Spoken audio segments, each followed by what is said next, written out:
Sebelumnya saya ucapkan Om Swastiastu, Assalamualaikum warahmatullahi wabarakatuh. Namo Buddhaya, salam kebajikan, rahayu, rahayu, rahayu. Umbul-umbul Belambangan ini mempunyai filosofi yang sangat luar biasa sekali, Pak. Sehingga lagu kebangsaan Banyuwangi ini sangat disakralkan sekali. Karena di situ berisi makna-makna yang sangat luar biasa, isi perjuangan juga masyarakat Belambangan pada waktu itu, juga melingkupi berbagai macam etnis di sana ada. Di situ. Nah, karena umbul-umbul Belambangan ini mempunyai filosofi tentang bagaimana kekuatan-kekuatan dari para prajurit-prajurit Belambangan melepaskan diri dari penjajahan itu sendiri.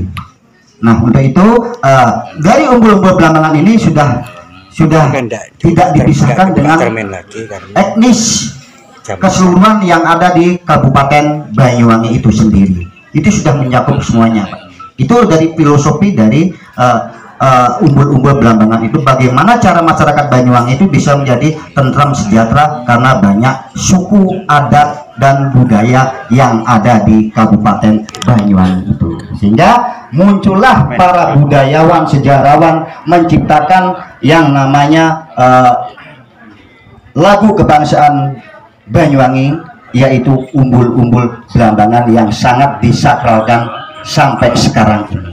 Itu maknanya secara singkat saja, Pak. Nah, baik, untuk kelanjutannya tentang bagaimana perjalanan sejarah umat Hindu yang ada di Kabupaten Banyuwangi. Seperti yang dijelaskan oleh saudara saya, tokoh Using yang namanya Bapak Usik, bahwa Belambangan ini tidak bisa lepas dengan yang namanya kerajaan-kerajaan yang ada di Bali. Ini rangkaian dari pemerintahan yang ada di Belambangan itu sendiri. Karena apa? Karena pada era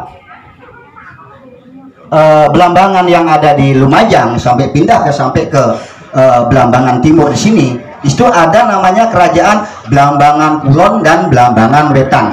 Gitu kamu singgih. Nah, Belambangan Kulon itu yang mana? Nah, Belambangan Kulon itu tidak lain adalah Belambangan yang ada di Lumajang. Sedangkan pemerintahan yang ada di Belambangan Kulon ini kenapa bisa bergeser di sini? Itu terjadinya karena pergolakan dari Arya Wiraja sendiri, sehingga muncullah ke arah ke Belambangan Timur yang sekarang disebut dengan Belambangan. Kalau dulu namanya Balumbung. Balumbung itu ternyata kalau kita ambil filosofi Balumbung ini sangat luar biasa. Karena sumber kekayaan yang ada di Belambangan ini tidak lain adalah kesejahteraan yang luar biasa. Balumbung itu adalah lambang, kalau zaman dulu namanya lumbung padi, Pak.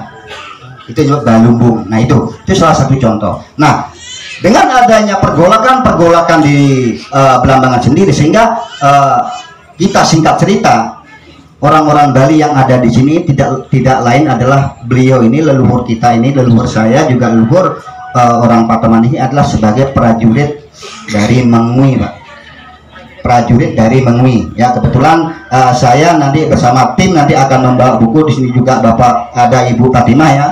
Beliau seorang arkeolog Banyuwangi, tim Cagar Budaya Banyuwangi ini yang akan nanti menggali tentang keberadaan sejarah orang Bali yang ada di Patoman, termasuk nanti akan membuat buku Belambangan, era perjalanan sejarah Belambangan kuno dan era Belambangan di abad ke-17. Ini ada dua versi, itu, Pak.